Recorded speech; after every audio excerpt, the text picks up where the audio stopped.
सभी को जय श्री। जय। प्रारंभ करते हैं। नमो अरिहंताणम, नमो सिद्धाणम, नमो आयरियाणम, नमो वज्रायाण, जो ये सब सादम वंदितु सब सिद्धे, ध्रुवमचल मनोवमं गदिं पद्ये, गुच्छामि समय बाहुर मृडमो शुद्ध केवली भणिदम्। नमः समय साराय स्वानुभूत्या चकास्ते, चित् स्वभावाय भावाय सर्वभावान्तरच्छ।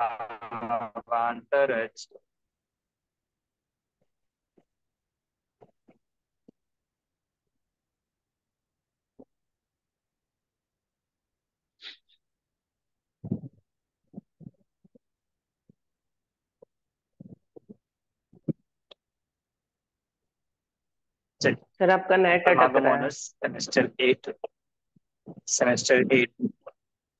मुझे आपका आवाज कट कट होके आ रहा है। आज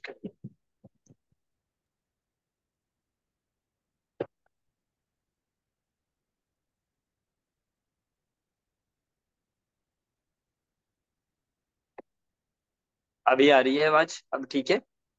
हाँ, हाँ अभी सर, थोड़ा अब ठीक ठीक है, है। ठीक है। चलिए। सेमेस्टर 8 हमने यहाँ से प्रारंभ किया है।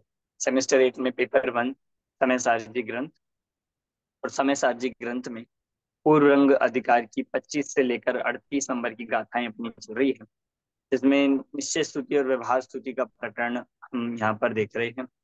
स्तुतियां कितने प्रकार की होती है, भक्ति कितने प्रकार की होती है, किस किस एंगल से भगवान की स्तुति जिनागम में की गई है, इन सब बिंदुओं को देखने के बाद अब यहाँ पर निश्चय स्तुति पर आए हैं।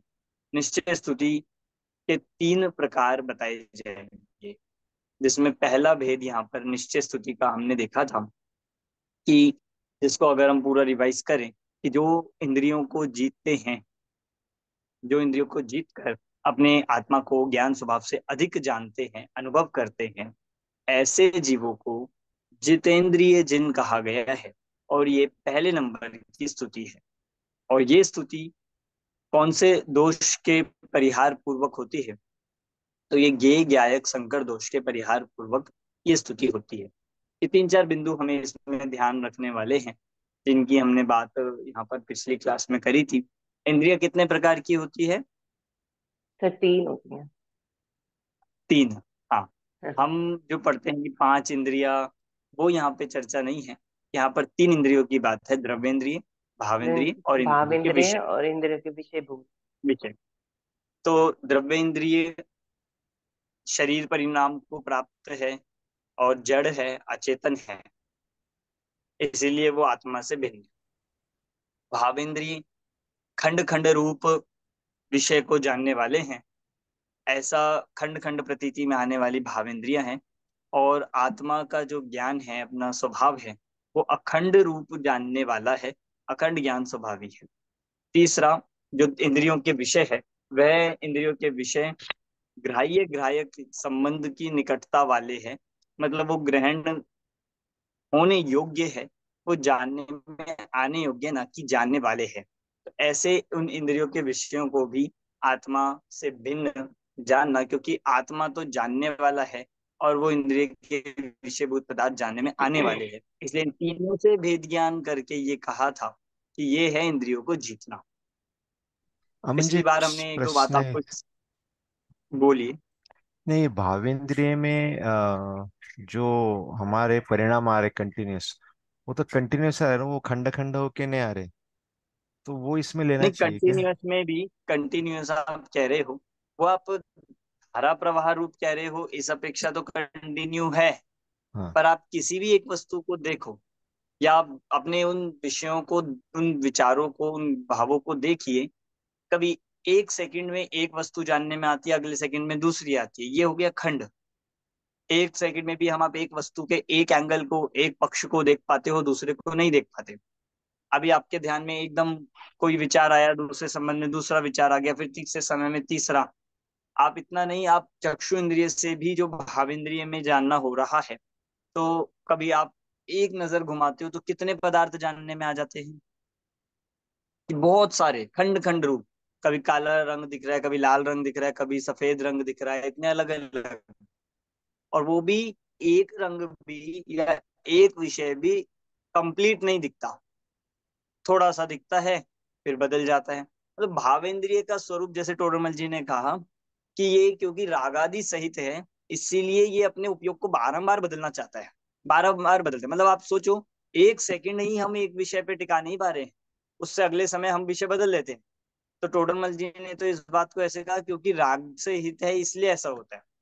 अमन जी, इसमें मेरा क्वेश्चन वो नहीं, मेरा क्वेश्चन ये है इसमें कि जैसे जो परिणाम है, विचार जो भी आता, बस शॉर्ट में इसका, क्योंकि मैं क्लास में, तो जो क्या बोलते हैं अपने परिणाम आते हैं कंटिन्यूस, उसका कर्ता मैं नहीं हूँ, तो उसमें फिर एक का तो मोह तो नहीं करना, ये हमारे हाथ में है ना, क्योंकि जो परिणाम आ रहे हैं वो अपने हाथ में नहीं है, वो कंटिन्यूस है, उसका हाँ, हम उसके कर्ता परिणाम नहीं तो, है।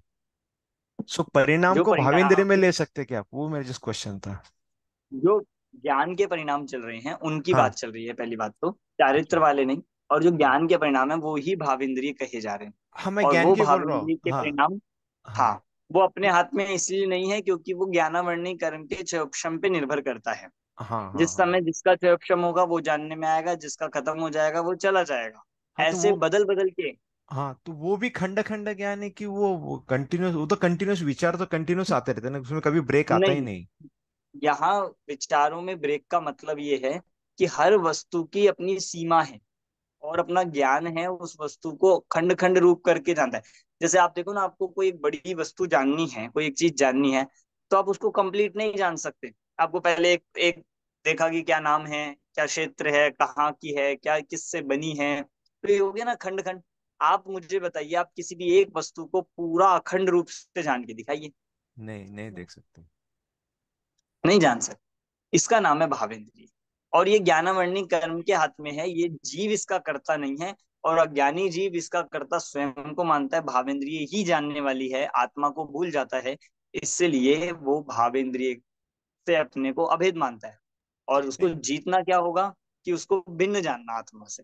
ये जैसे परिणाम हो रहे उसमें अपन ने एकत्व, जैसे राग द्वेष के परिणाम हो रहे उसमें एकत्व कर लिया हमने, तो फिर वो देखो, राग द्वेष के परिणाम यहाँ पे बात नहीं है, मैं वही कह रहा हूँ। यहाँ पे जिन परिणामों की बात चल रही है वो ज्ञानात्मक विचारों की बात है। समझ गया, रागात्मक नहीं, समझ गया। ज्ञानात्मक। जो आपके, आप ये देखो ना, जो दिख रहे हैं, सुनाई दे रहे हैं, सूंघ रहे हैं, जो पांचों इंद्रिय के संबंध में ज्ञान हो रहा है, उनको यहाँ पे परिणाम कह रहे हैं, वो है भाव इंद्रिय के परिणाम। समझ गया पंडित जी, धन्यवाद। ठीक है, चलिए। तो इस तरह से हमने ये 31 नंबर की गाथा देखी थी। चलिए आज हम 32 और 33 नंबर की गाथा देखेंगे। अब 32 नंबर की गाथा, निश्चय स्तुति नंबर 2। निश्चय स्तुति नंबर 2 यहाँ पर आई है और बहुत ही इंपॉर्टेंट है। जो पहले नंबर की हमने स्तुति देखी, वो चौथे गुण स्थान से शुरू हो जाती है। अब ये जो है 32 नंबर की, ये देखते हैं कहाँ से होगी, किस जीव को होती है, और यहाँ किस जीव की स्तुति की जा रही। गाथा पढ़ता हूँ। जो मोहम तुजिणता प्राण सहावादियम मुणदियादम तम जिद मोहम साहुम परमठ बियाणया पेंती।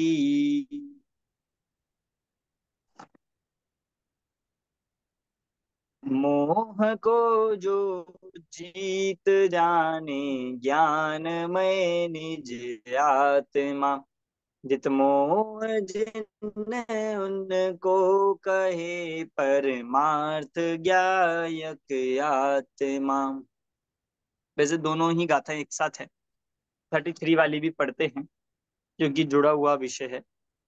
जिद मोह सदुजैया क्षीणो मोह विज साहुस, अय्याहु क्षीण मोह भन्न दिशो निश्चय विदुहिम।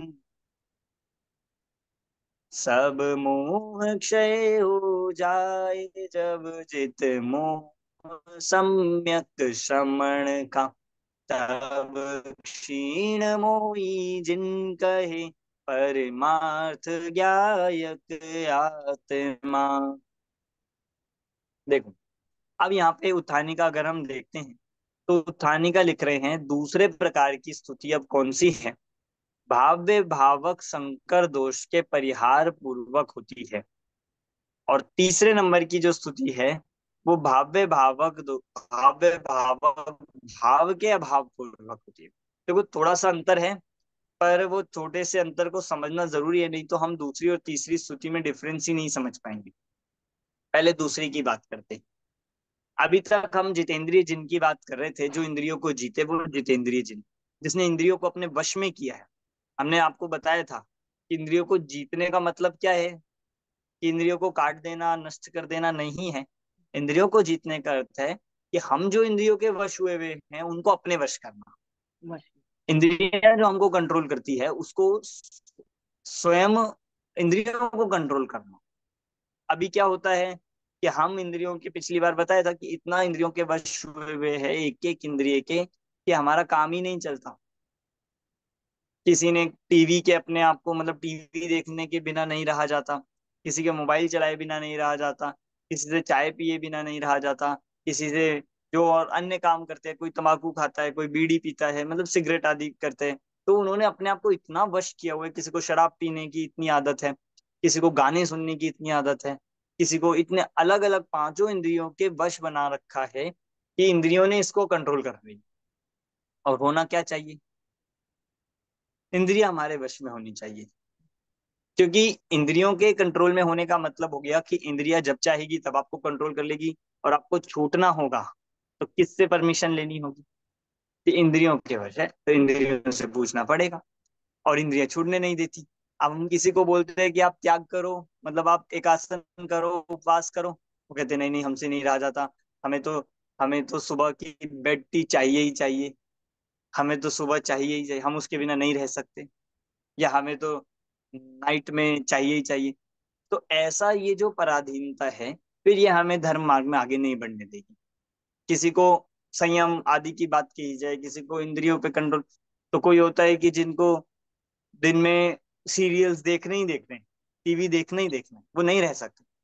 तो अगर उनसे एक दिन भी कहा जाए कि आप नहीं करो, या वो ऐसा हालत होती है कि वो उस इतने वश हो जाते हैं कि वो तीर्थ क्षेत्र पर भी जाते हैं तो उनसे नहीं रहा जाता। वो तीर्थ क्षेत्र पर भी ढूंढते रहते हैं कहाँ टीवी मिले, या फिर मोबाइल में देखने लगेंगे कि टाइम पास नहीं हो रहा, बिल्कुल रहा ही नहीं जा रहा है। तो ये चक्षु इंद्रिय के वश होना हो गया। ऐसे बहुत सारे एग्जाम्पल आप देख सकते हो। तो ये इंद्रियों के वश होना, ये अपने को कमजोर बनाना है, ये अपने को पराधीन बनाना है, अपने मोक्ष मार्ग को रोकना है। और स्वयं इंद्रियों को कंट्रोल करना, इंद्रियों को अपने अधीन करना, ये कह रहे हैं ये जितेंद्रिय जिन कहलाता है। अब यहाँ दूसरी बात चल रही है भाव्य भावक संकर दोष। अब यहाँ दूसरी इस 32 नंबर की गाथा में मोह की बात है।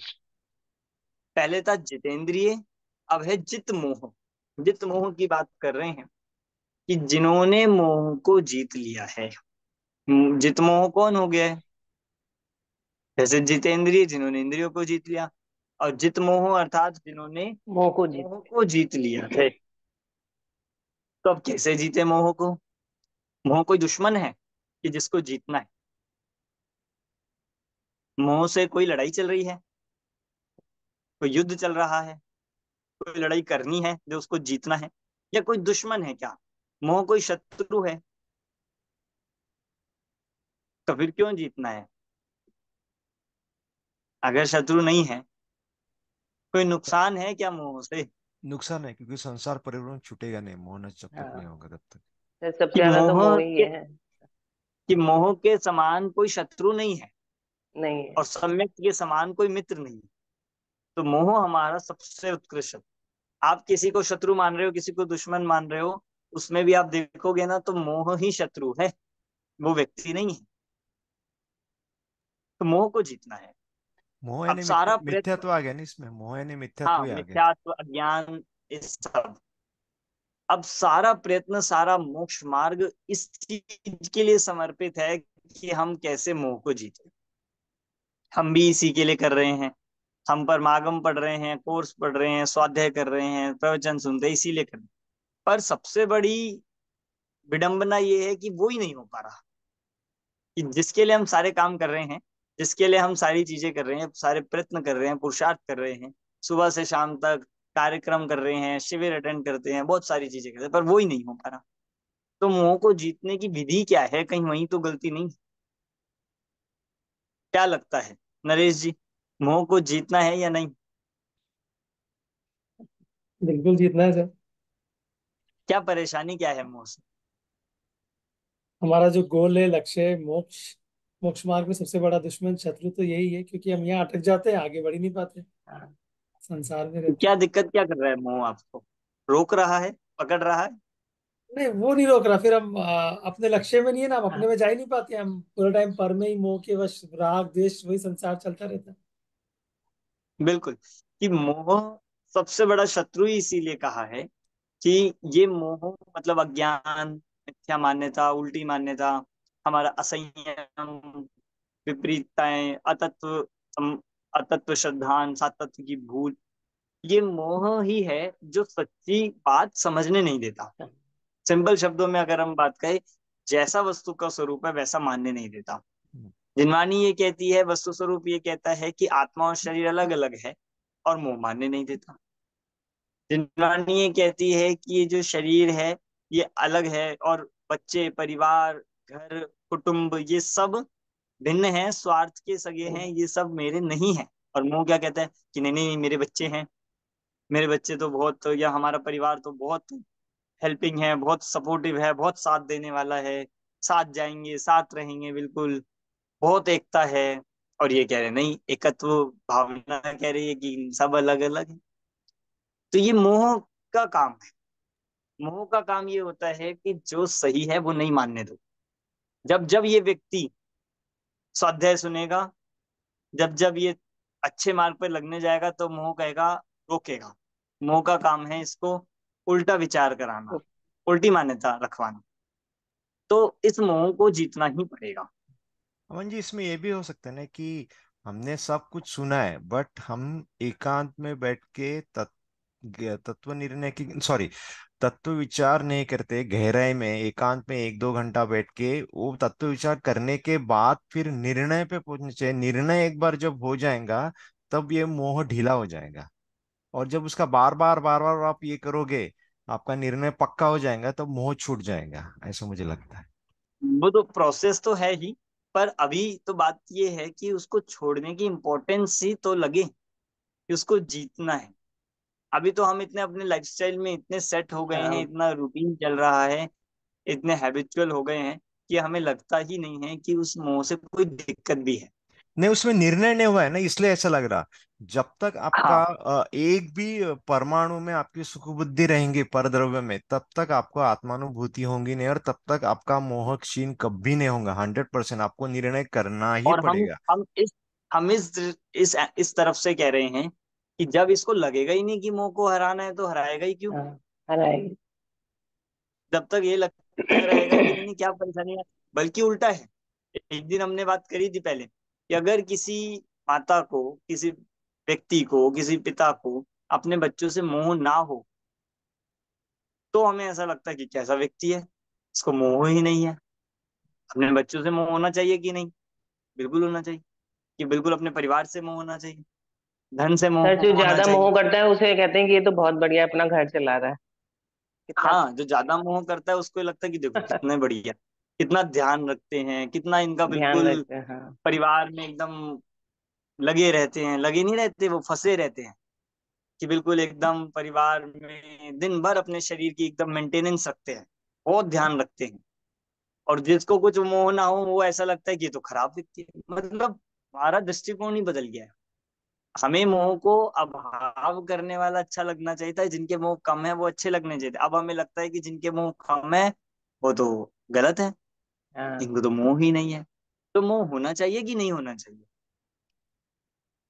नहीं भाई, श्रद्धान सारा बदलना उल्टा है ही चल बस। रहा है ना, सारा उल्टा ही पूरा चल रहा है। कि भाई सब जगह तो ये बात पढ़ रहे हैं, सुन रहे हैं कि मोह को जीतो, और एक तरफ अपने दिमाग में, माइंड में ये बिठा रखा है, ये मान कर बैठे हैं कि मोह होना अच्छी बात है, मोह नहीं होगा तो कैसे कोई मान लो कोई ऐसा व्यक्ति हो जो जिसको मोह ना हो, बहुत विरक्त सा रहता हो, तो उसको लोग अच्छा नहीं मानते।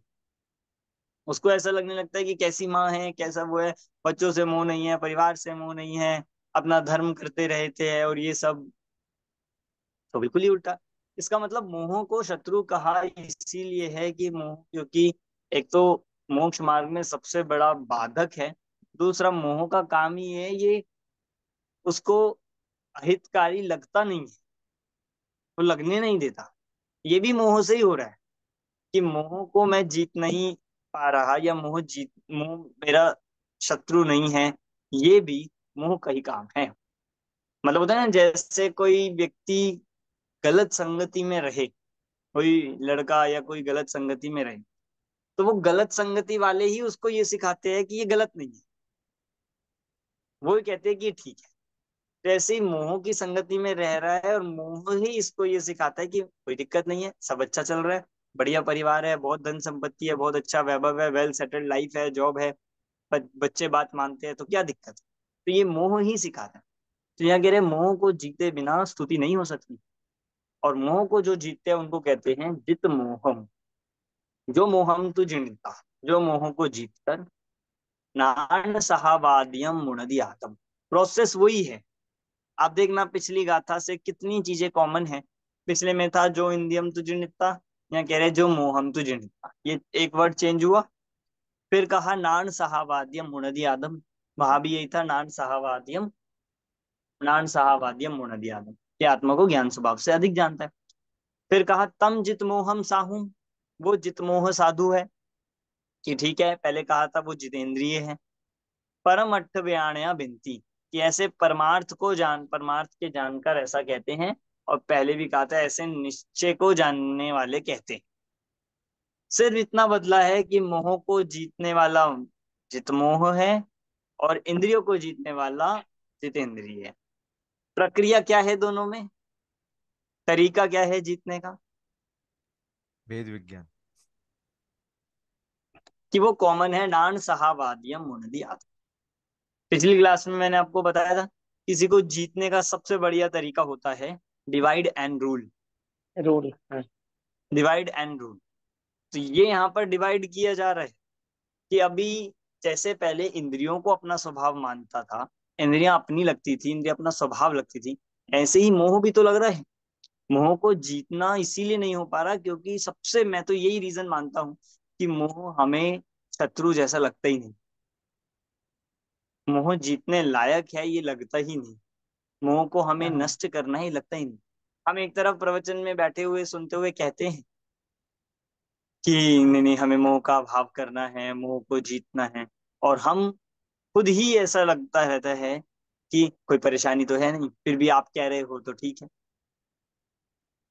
कोई दिक्कत तो है नहीं। ऐसा यहाँ पर कह रहे हैं इसीलिए कि इस प्रोसेस वही है कि मोह को जीतना, उसको अपने आत्म स्वभाव से, ज्ञान स्वभाव से भिन्न जानना, अधिक जानना। आत्मा जो है, आत्मा ज्ञान स्वभाव से अधिक है, और मोह जो है वो विपरीत है। बहुत सारे अंतर आप देख सकते हो। आत्मा जो है वह सुख का कारण है, मोह जो है वो दुख का कारण है। आत्मा जो है या वो ज्ञान है वो स्वभाव है, स्वभाव भाव है, और जो मोह है वो विभाव भाव है। जैसे आप हमारे शरीर में कोई, मान लीजिए किसी को फोड़ा हो जाए, कोई स्किन पर कुछ रोग आदि हो जाए, तो उसमें हुआ वो शरीर में है, तो आप क्या मानते हो कि नहीं नहीं ये तो मेरा है, ऐसा मानते हैं, मेरा है, रखने लायक है कि नहीं। नहीं नहीं। हुआ शरीर में है, पर शरीर में होते हुए भी क्या लगता है कि ये मेरा शरीर का स्वभाव नहीं है, इसको दूर करना है, इसको ठीक करना है। ऐसे ही मोह हो रहा है, उस मोह के होते हुए भी ये जानना है, ये मानना है कि ये मोह रखने लायक नहीं है, तो फिर उसका उपाय भी करेगा। आपके शरीर सर में हम कुछ तो होगा रोग ही तब नहीं आप उस पर मान, कुछ हाँ, अप्लाई रोग ही नहीं करोगे, कुछ मान रहे उसे। लगाओगे कि हाँ भाई कोई इसको ठीक कैसे करा जाए, ये चिंता रहेगी उसकी। ऐसी मोह का विचार रहना चाहिए कि मोह को जीतना है। समझ में आ रही है बात।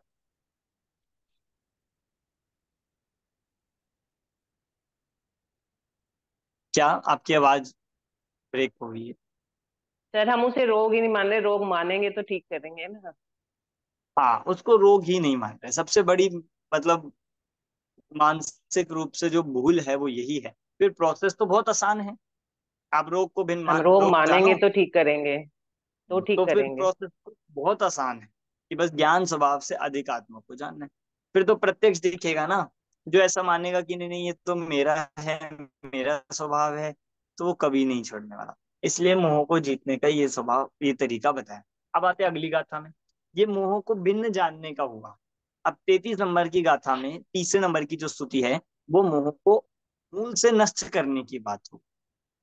एक हो गया कि हमने मोह को भिन्न जाना। अभी मोह नष्ट नहीं हुआ, पर मोह को भिन्न जाना है, और भूमि का अनुसार मोह मिट रहा है धीरे धीरे। और तीसरे नंबर में यहाँ पर कह रहे हैं मोह को सर्व संपूर्ण रूप से नाश करने रूप जो स्तुति होती है, उसको कहते हैं क्षीण मोह जिन। अब 3 जिन हो गए। पहला जितेंद्रिय जिन, दूसरा जितमोह जिन, और तीसरा छीन क्षीण मोह। मोह जिन। अब क्षीण क्षीण मतलब का होता है क्षय। जिन्होंने मोह को क्षय कर दिया है, जिन्होंने मोह का पूरी तरह से नाश कर दिया है, वो कहलाते हैं क्षीण मोह जिन। ठीक है। 33 नंबर की गाथा को देखिए। जित मोह सुजैया, कि जो जित मोह थे, जिन्होंने मोह को जीता था, वे जब क्षीणो मोहो हविज साहुस, उनके जब उन जित मोह जिनके उन जित मोह श्रवण के जब मोह क्या हो जाता है, पूरी तरह से क्षय हो जाता है, क्षीण हो जाता है, मतलब क्षय को प्राप्त हो जाता है, क्षीण हो जाता है। तैयाहु क्षीण मोह, उनको ही क्या कह दिया जाता है, तब वो ही क्या कहलाते हैं, क्षीण मोह भण नदी सो निश्चय विदुहीन। ऐसा कहते हैं कौन, निश्चय के जानकार। ऐसे निश्चय के जानकार कहते हैं। पद्यनुवाद देख लीजिए। सब मोह क्षय हो जाए जब जित मोह सम्यक श्रवण का, तब क्षीण मोही जिन कहे परमार्थ ज्ञाय का। कि जब उन जित मोह, जिन्होंने अभी मोह का नाश नहीं किया था, सिर्फ मोह को भिन्न जाना था, तो वो पहले स्टार्टिंग यहीं से होगी। पहले मोह को भिन्न जानेगा, फिर धीरे धीरे धीरे धीरे मोह का नाश होगा, तब जाके ये क्षीण मोह कहलाएगा। आप एक दिन में सोचो कि एक दिन में मोह नष्ट हो जाएगा, ऐसा नहीं होगा। जैसे व्यसन के संबंध में बताया था पहले आपको, कि जैसे कोई शराब पीता हो, तो शराब पीने का उसको बहुत आदत हो, बिल्कुल रहा नहीं जाए, सुबह शाम दिन भर यही काम होता हो उसका, यही करना हो, तो अब उसको छोड़ना है, उस व्यसन से मुक्त करना है। तो आप सोचो एक दिन हम उसे नहीं देंगे तो हो जाएगा कि नहीं। आप उसे एक दिन नहीं दोगे तो भी वो आदत नष्ट होने वाली नहीं है। 2 दिन नहीं दोगे, 3 दिन नहीं दोगे, नहीं होगा। सबसे पहले क्या करा जाएगा, क्या करना पड़ेगा सबसे पहले, कि सबसे पहले उसको ये जो व्यसन है, वो उसके नुकसान बताने पड़ेंगे। उससे क्या क्या अहित है, उससे कैसे शरीर का अहित होता है, उससे कैसे मानसिक बीमारियां होती है, उससे कैसे कषाय बढ़ती है, उससे कैसे हिंसा होती है, क्या क्या उसमें दोष है, कैसे उसको गलत माना। तो उसके दिमाग में पहले ये बात बताएंगे कि ये तुम्हारा काम नहीं है, ये करने लायक नहीं। मतलब पहले दूसरे नंबर में, कि पहले उसको भिन्न बताया जाएगा, पहले उसको इस प्रकार का भेद ज्ञान कराया जाएगा कि ये ठीक नहीं है। फिर धीरे धीरे प्रोसेस में क्या करते जाएंगे, धीरे धीरे उसको कम करके, और वह पूरी तरह से क्षय होगी, वह आदत इस तरह से छूटेगी। ऐसे ही मोह को छोड़ना है। सबसे पहला तो जो मोह को स्वभाव माने बैठा है, मोह को अपना माने बैठा है, मोह में एकत्व ममत्व करके बैठता है, मोह ही अच्छा लगता है, वो मान्यता जब छूटती है, वो मान्यता जब छोड़ेगा, उसके बाद क्षीण मोह का समय आता है, जिसका मोह पूरी तरह से जड़ मूल से नष्ट हो गया है। समझ में आ रही है बात? तो अब ये तीसरे नंबर की स्तुति क्षीण मोही जिनकी यहाँ पर ली गई है। ठीक है। अब क्षीण मोह में जो लिया गया है, यहाँ पे दर्शन मोह और चारित्र मोह दोनों ले लिए। दर्शन मोह और चारित्र मोह का अभाव करके जब ये पूरी तरह से, कौन सा गुण स्थान होता है क्षीण मोही का? 10वां गुण स्थान, 11वां। 10वें गुण स्थान में क्षीण। 12वां गुण स्थान। हाँ, 12वां के, 12वां गुण। 12वें के सेकंड पार्ट में। नहीं, सेकंड पार्ट नहीं, 12वां ही होता है। हाँ। 11वां होता है उपशांत मोह, और 12वां होता है क्षीण मोह। कि जिसका दर्शन मोह तो पहले ही नष्ट हो गया था, चारित्र मोह भी पूरी तरह से नष्ट हो गया है, वो मोह कहलाते हैं क्षीण मोह। और उन क्षीण मोही की यहाँ पर स्तुति की गई है क्षीण मोह नाम से। ठीक है, समझ में आ गया। तो और जो शांत, जो ये बात कही है मोह को जित मोह, मोह को जीतने वाले, ये चौथे गुण स्थान से लेकर 11वें गुण स्थान तक इसमें सब आ जाएंगे। कि जिन्होंने मोह को भिन्न जाना है, जित मोह, जिन्होंने मोह को भिन्न जाना है, और ऐसे वे उपशांत मोह गुण स्थान तक सारे इसमें आ जाएंगे। जितेंद्रिय जिनमें तो चौथे से हमने बात कही थी, चौथा गुण स्थान वर्ती, फिर चौथे के बाद मुनि जो है सारे, वे सब इसमें आ जाएंगे जितमोह जिनमें। और जो अरहंत अवस्था से पूर्व, मतलब 13वें गुण स्थान से पूर्व जो 12वां गुण स्थान है, वो कहलाएगा क्षीण मोह गुण स्थान, क्षीण मोह जिन। चलिए, टीका अब हम इसकी पढ़ते हैं।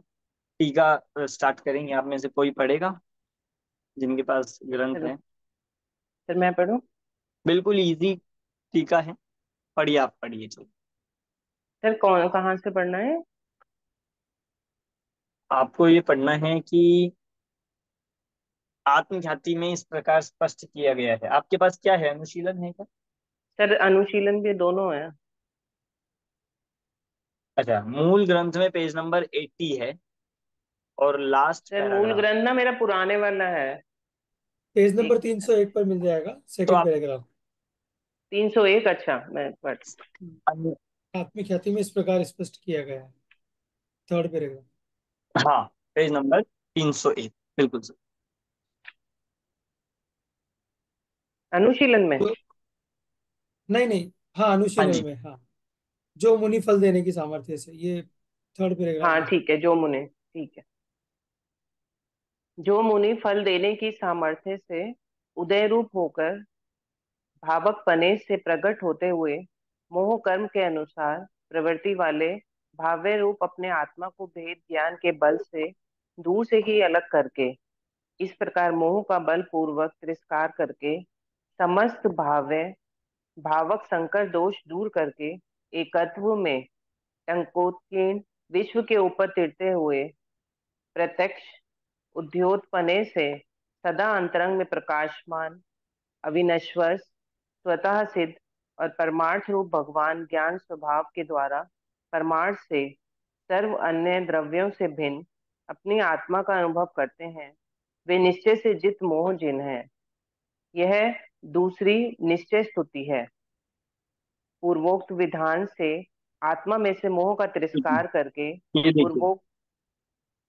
अभी हम जित मोह जिनकी जो दूसरे नंबर की आई है, देखो इसमें सारी बात हमने समझी है। कि विशेष बात देखना कि मुनि की बात कही है, विशेष रूप से मुनि को यहाँ पर लिया जा रहा है। दूसरी बात, भाव्य भावक शब्द आया एक, पहले आया था ज्ञेय ज्ञायक, अब आया भाव्य भावक। कहीं ना कहीं इस मोह का कारण भी ये बताया जा रहा है कि जैसे इंद्रिय में बात कही थी कि ज्ञेय ज्ञायक, इन दोनों को मिक्स कर देना, ये अज्ञान है। ऐसे ही यहाँ पर लगेगा भाव्य और भावक, इन दोनों को मिक्स कर देना, ये भाव्य भावक दोष है। भाव्य कौन होता है, भावक कौन होता है, ये समझ लेते हैं। कि भाव्य मतलब हो गया भाने योग्य, जो भाया जा रहा है, और भावक मतलब जो भाने वाला है। तो यहाँ पर ये कहना चाह रहे हैं जितने भी ये विकारी भाव है, जितने भी मोहादि परिणाम है, ये सारे भाव तो है भाव्य, ये हुए भाव्य। और ये जिसके हो रहे हैं, ये जिस जीव में पाए जा रहे हैं, अजीव में तो होते नहीं पुद्गल में, तो ये जिसमें पाए जा रहे हैं वो जीव होता है भावक। ठीक है, एक तरफ हो गया जीव, एक तरफ हो गए मोहादि विकारी भाव। अब भाव्य भावक दोष क्या है? कि भाव्य को और भावक को दोनों को मिला दो, आत्मा को मतलब उस जीव को, और इन क्रोध आदि मोह आदि विकारी भावों को मिला दिया, अर्थात उनको एक मान लिया। इसका नाम है भाव्य भावक दोष। और दोष को छोड़ने का उपाय क्या है? कि बस बहुत सिंपल है, आत्मा को और इन मोहादि विकारी भावों को भिन्न भिन्न जान। भिन्न भिन्न। ये है भाव्य भावक दोष का परिहार। समझ में आया क्या? दोबारा बताएं। भाव्य मतलब मोहादि विकारी भाव, और भावक मतलब जिसके ये पाए जाने हैं, इनको भाने वाला ऐसा जीव, ऐसा आत्मा। एक तरफ हो गया भाव्य, एक तरफ हो गया भावक। पर दोष क्या है?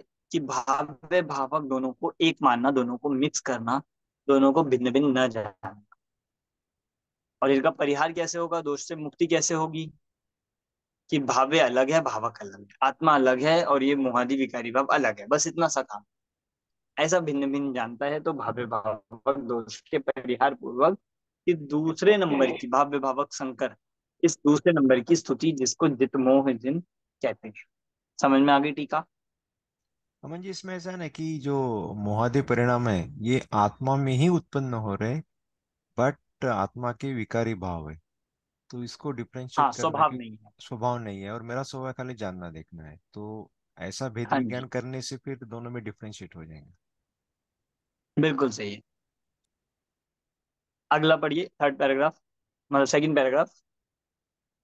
पूर्वोक्त विधान से आत्मा में से मोह का तिरस्कार करके पूर्वोक्त ज्ञान स्वभाव के द्वारा अन्य द्रव्यों से भिन्न आत्मा का अनुभव करने से जो आत्मा जितमोह हुआ है, जब वही आत्मा अपने स्वभाव की भावना का भली भांति आलंबन करके मोह की संतति का ऐसा आत्यांतिक विनाश करता है कि फिर उसका उदय ही ना हो। इस प्रकार भावक रूप मोह पूर्णतः क्षीण हो, तब भाव्य भावक भाव का भाव होने से एकत्व में टंकोत्कीर्ण परमात्मा को प्राप्त हुआ। वह आत्मा क्षीण मोह जिन कहलाता है। यह तीसरी निश्चय स्तुति है। हाँ देखिए, तीसरे नंबर की अब लास्ट स्तुति यहाँ पर क्या दी कि पूर्वोक्त विधान से मतलब प्रक्रिया वही है, आत्मा को ज्ञान स्वभाव अधिक से अधिक जानना। मेन बात यहाँ पर क्या ली है कि यहाँ अब उस भाव्य भावक का परिहार कह दिया। पहले कहा था भाव्य भावक संकर दोष का परिहार, और यहाँ कह रहे हैं भाव्य भावक रूप पूर्णतः क्षीण हो जाए, मतलब ये भाव्य भावक पना ही खत्म हो जाए। कि एक आत्मा जानने, एक आत्मा जो भावक है और ये मोहादि विकारी भाव भाव्य है, तो ये खत्म हो जाए, ये डिफरेंस ही खत्म हो जाए। मतलब डिफरेंस खत्म कब होगा? जब भाव्य भाव होंगे ही नहीं। जैसे एक खाने वाला और एक खाने योग्य पदार्थ, तो ये दो हो गए। पर अगर हम कहें कि हमें खाना ही नहीं, खाने योग्य पदार्थ उसी जीव के लिए तो है जो खा सकता है, जो खाता है, जो खाना है। पर अगर हम ये भेद ही खत्म कर दे पूरी तरह से, तो फिर सिर्फ एक ही रह जाएगा। इसलिए यहाँ पर कह रहे हैं भाव्य भावक का ये क्षीण ही हो जाए, कि एक आत्मा भाने वाला है और ये मोहादि विकारी भाव्य है। जब मोहादि ही नष्ट हो जाएंगे तो भाव्य कौन होगा? कि कोई नहीं। और जब भाव्य कोई नहीं है तो भावक भी कोई नहीं होगा। भावक कोई नहीं। भावक भी तभी तो कहला रहे हैं क्योंकि उसमें जब मोहादि विकारी भाव होते हैं, तो इसलिए ऐसा पूर्णता विनाश होने से, संपूर्ण क्षीण हो जाने से भाव्य भावक भाव का ही अभाव, मतलब जो ये संबंध है इसी का भाव करके ऐसा टंकोत्कीर्ण परमात्मा पने को प्राप्त कर। इसमें एक चीज बीच में आई थी, ये अपने स्वभाव की भावना का अवलंबन ले, मोह की भावना का अवलंबन ना ले, स्वभाव की भावना का अवलंबन लेना होगा। और इसमें ये कहा, अपने स्वभाव की भावना का अवलंबन करके, भली भांति अवलंबन करके मोह की संतति का ऐसा अत्यंतिक विनाश करे, मतलब अपने आत्म स्वभाव की भावना को इतना दृढ़ करे, इतना भाए कि मोह बिल्कुल मूल से नष्ट हो। और जब जैसे मोह बिल्कुल मूल से नष्ट होगा, मतलब लगातार कंटिन्यू अपने स्वभाव की भावना भाता जाएगा, तो मोह संतति अत्यंतिक विनाश, मतलब जड़ मूल से मोह का विनाश हो जाएगा। पूरी संतति, मतलब द्रव्य से भाव, भाव से द्रव्य, जो संतति चली आ रही है, इसका पूरी तरह से नाश होगा। और फिर उसका उदय ही ना, जैसे कि भाई आप, तो जैसे कोई एक वृक्ष है, उसको नष्ट करना है तो क्या किया जाएगा? कि उसको काट देंगे। जड़ जड़ जड़ से जड़ खत्म जड़ कर जड़ देंगे। से कट करना। कि देखो, अगर आप उसके पत्ते तोड़ोगे, डालियां तोड़ोगे, और यहाँ तक कि उसको काट भी दोगे, उसका स्टेम भी, तो भी वो नष्ट नहीं होगा। अगर उसमें अंदर जड़ है तो वो निकलता रहेगा। और यहाँ तक आपने सुना होगा, एक दृष्टांत में तो आता है कि अगर और उसको बिल्कुल मूल से नष्ट करना है तो उसकी जड़ें निकाल कर उसमें कुछ ना कुछ भर दिया जाता है, कि जिससे वो पुनः उगेगा नहीं। ऐसा कर दिया जाता है कि भाई बिल्कुल, इसको कहते हैं अत्यंत की क्षय, आत्यंतिक क्षय, कि बिल्कुल ऐसा पुनः उसका जन्म ही ना हो। तो जो क्षीण मोह हो जाते हैं, क्षीण मोह गुणस्थान का काम यही है कि वो पुनः अब संसार में, मतलब पुनः अब वो मिथ्यात्व में या नीचे गिरते ही नहीं। वो अमन जी, शांत मोह वाले गिर जाते हैं, पर क्षीण मोह शाही वाले नहीं गिरते। शाही सम्यक दृष्टि इसमें आता है ना, ये कैटेगरी में आएगा ना? शायद सम्यक दृष्टि नहीं आएगा इसमें। इसमें श्रद्धा की शपक अपेक्षा। श्रेणी से प्राप्त करके जो 12वें गुण स्थान वर्ती है वो आएंगे पूरी तरह से, क्योंकि चारित्र मोह भी लेना है इसमें। ठीक है। तो इस तरह से ये तीसरे नंबर की स्तुति हुई। समझ में आ रही है कुछ? मुश्किल तो नहीं लग रहा आप में से किसी को? अमन जी, कोई इसमें एक प्रश्न वर्ड है है तो टंग। आप पूछिए।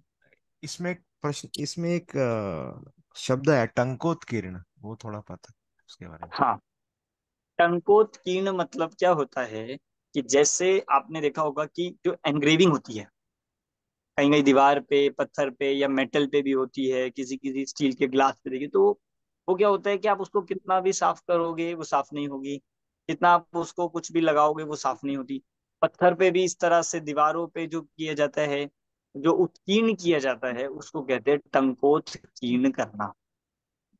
जैसे आपने देखा कि आजकल मंदिरों में देखते हैं हम, दीवारों पे गाथाएं लिखी होती है, प्रतिमा होती है, प्रतिमा पे नीचे प्रशस्ति में किया जाता है, तो वो क्योंकि सालों साल चलती है, मतलब 100 साल, 200 साल, 500 साल तक चल जाएगी, उसका कोई दिक्कत नहीं। ये होता है टंकरूप, मतलब यथारूप रहना, बिल्कुल वैसा का वैसा स्थित हो जाना, फिक्स हो जाना, अचल हो जाना, इसका नाम है टंकोत्कीर्ण। तो कह रहे एकत्व में टंकोत्कीर्ण परमात्मा जो अपने स्वभाव में एकत्व में लीन होगा, वो मानो टंकोत्कीर्ण हो गया है। अब उस परमात्मा को कोई मिथ्या दृष्टि नहीं बना सकता। अब उस परमात्मा को कोई पुनः संसार में, अब जो 12वें गुण स्थान में आ गया है वो नियम से 13वें, 14वें और सिद्ध बनेंगे ही बनेंगे। ये होता है टंकोत्कीर्ण। ओके। समझ में आ गया? पढ़िए आगे टीका।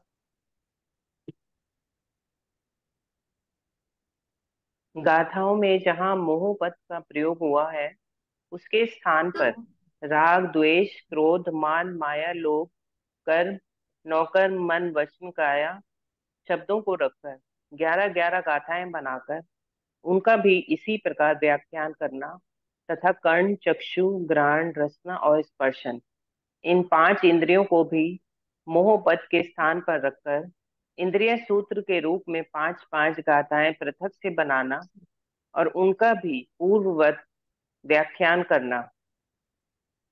इस प्रकार इन गाथाओं के अनुसार 16-16 गाथाएं बनाकर विस्तार से व्याख्यान करना। इस प्रकार इन 16-16 सूत्रों के अलावा भी विचार कर लेना।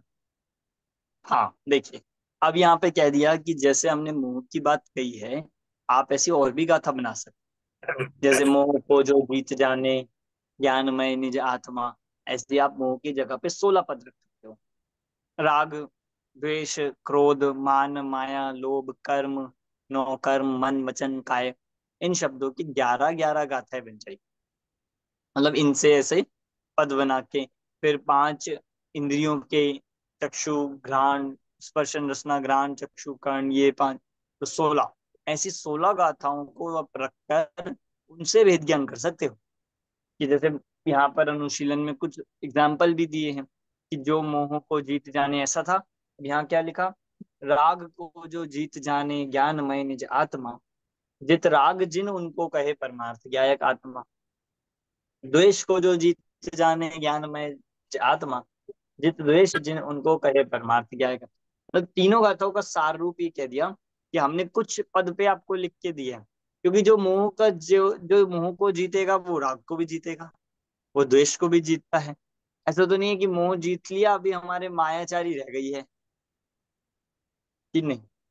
सब क्रमशः चलते चलते चलते और आंशिक रूप से सबका भाव होता, और नहीं होता तो किसी का नहीं होता, इस तरह से होता है। तो ऐसा करने पर आप 32 और 33वीं गाथाओं में भी इस तरह बना सकते हो।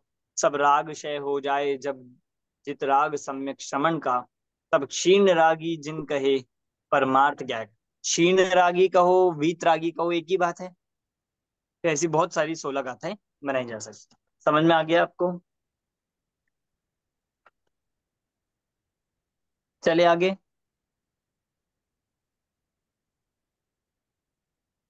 अब इसके बाद 27 नंबर का कलश आ रहा है। 27 नंबर का कलश आप निकालिए इसी इन गाथाओं के बाद। तो इस तरह से यहाँ पर अब हम देखते हैं कि स्तुति का प्रकरण खत्म होता है। व्यवहार स्तुति से शुरू करी थी बात। देखो बात कैसे, मतलब विषय कैसे ग्रो करता है कि पहले ये कहा था कि देह और आत्मा भिन्न। अज्ञानी जीव को समझाया, अप्रतिबुद्ध है उसको समझाया।